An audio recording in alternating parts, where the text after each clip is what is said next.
మాజీ సీఎం జగన్ నెల్లూరు పర్యటనపై మంత్రి ఆనం రామనారాయణ రెడ్డి ఫైర్ అయ్యారు. రాష్ట్ర ఖనిజ సంపదను దోచుకునేందుకు యత్నించి జైల్లో ఉన్నటువంటి తన సహచరులను పరామర్శించడానికి వస్తున్నాడని మండిపడ్డారు. శాంతి భద్రతలకు విఘాతం కల్పిస్తూ జనాన్ని రెచ్చగొడుతున్నారని విమర్శించారు.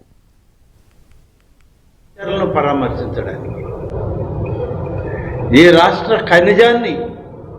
ఖనిజ సంపదను దోచుకోవడానికి ప్రయత్నం చేసిన తన సహచరుల్ని పలకరించడానికి, రాష్ట్రంలో జరిగేటువంటి అన్ని అక్రమాలకు ఎక్కడ ఏది జరిగినా, దౌర్జన్యాలు జరిగినా, దోపిడీలు జరిగినా, హత్యలు జరిగినా అక్కడికి వెళ్ళి తన వాళ్ళను పరామర్శించుకొని రావడాన్ని చూస్తే ఈ రాష్ట్రం శాంతి భద్రతలను కాపాడేటువంటి ఈ ప్రభుత్వానికి అడ్డు తగలడానికే తను చేసే ప్రయత్నం అని చెప్పి ఈరోజు అర్థమవుతాం.